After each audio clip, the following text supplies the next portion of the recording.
رمضان المبارک پائے اور اس میں عبادت کر کے محنت کر کے اپنی بخشش نہ کروا لے تو اس کو اپنی رحمت سے دور فرما دے. اس وقت میرے آقا نے آمین فرمایا. اب میں آگے بڑھنے سے پہلے عرض کروں گا چند دنوں کے بعد وہ موسم بہار آنے والا ہے جس کو ماہ رمضان شریف کہتے ہیں.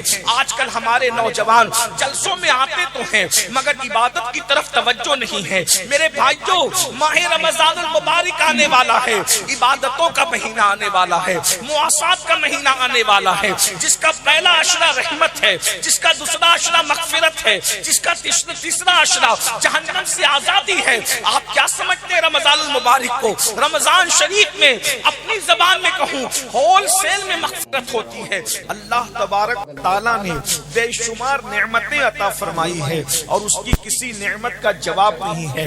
اس کی ہر نعمت بے مثال ہے. اگر آپ دیکھتے ہیں نسیم سحر کو, نسیم سحر یہ وہ عظیم نعمت ہے جو اللہ اکبر انسان کی صحت کے لیے بے پناہ ضروری ہے. شفق کا جمال ہو, افق کی سرخی ہو, بادلوں کا سائبان ہو, زمین کا سبزہ زار ہو, اسی طریقے سے باغ ہو, بہار ہو, ہر نعمت بے مثال ہے. آنکھیں اس نے عطا کی ہے, کان اس نے عطا کیا ہے, زبان اس نے عطا کیا ہے.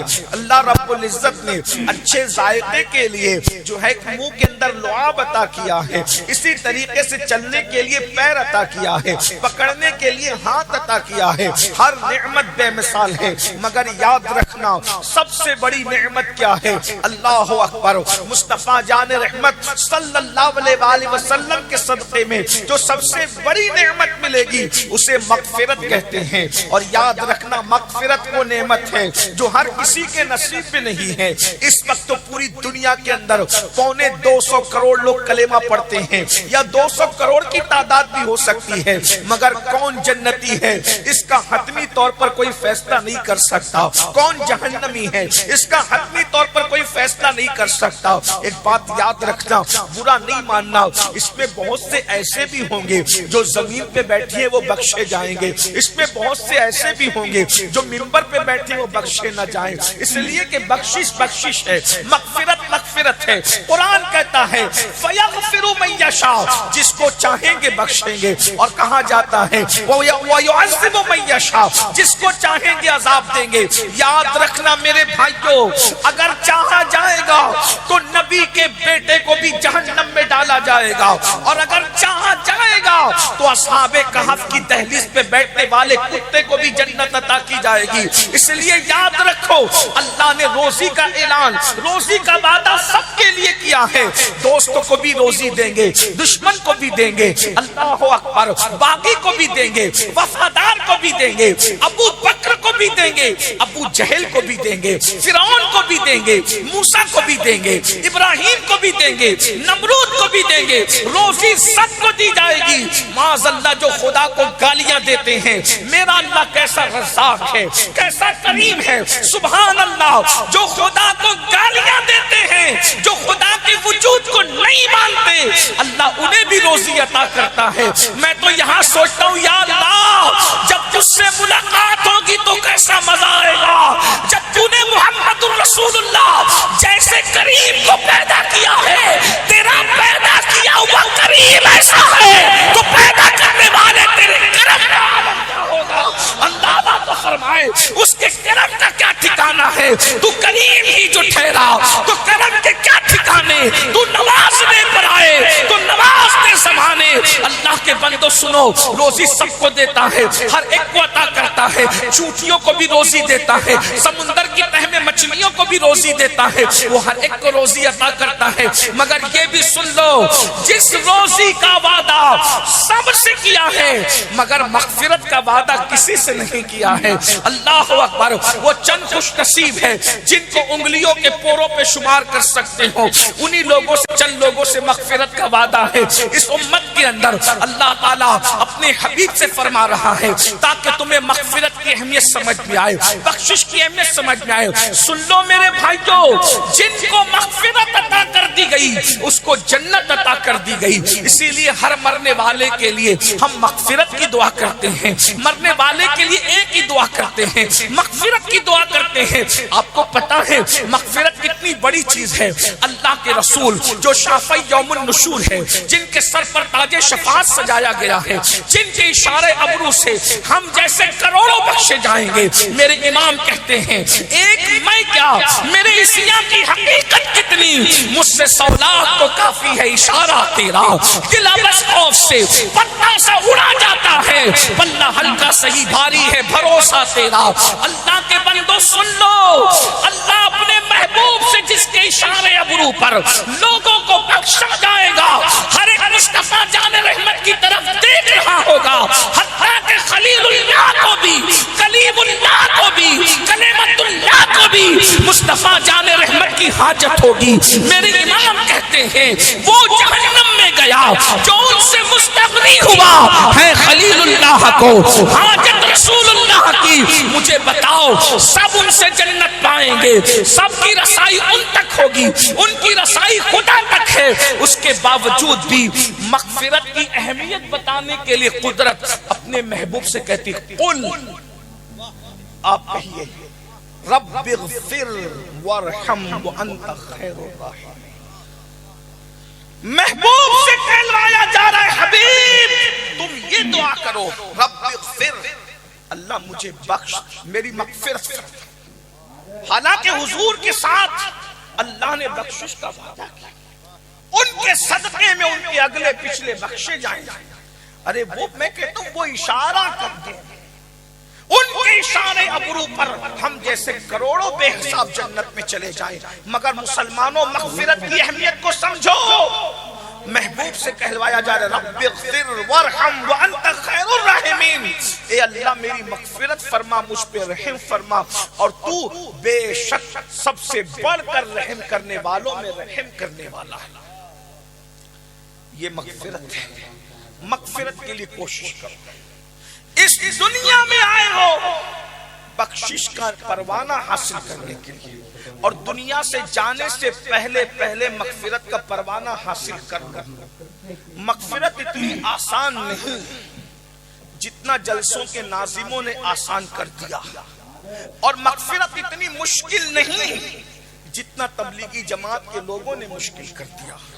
دونوں کے درمیان ہے. وہ تو نہایت سستا سودا بیچ رہے ہیں جنت کا, ہم مفلس کیا مول چکائیں, اپنا ہاتھ ہی خالی ہے. مغفرت کا آسان ذریعہ کیا ہے, اسی پہ گفتگو کرتا ہوں. ایک مرتبہ اللہ کے رسول صلی اللہ علیہ وآلہ وسلم خطبہ دینے کے لیے منبر پر تشریف لے جا رہے ہیں. غور سے سننا, اسی ایک روایت پہ میری بات پوری ہوگی. اللہ کے رسول صلی اللہ علیہ وآلہ وسلم خطبہ دینے کے لیے منبر پہ تشریف لے جا رہے ہیں. پہلے زینے پہ قدم رکھا, فرمایا آمین. دوسرے زینے پہ قدم رکھا, فرمایا آمین. تیسرے زینے پہ قدم رکھا, فرمایا آمین.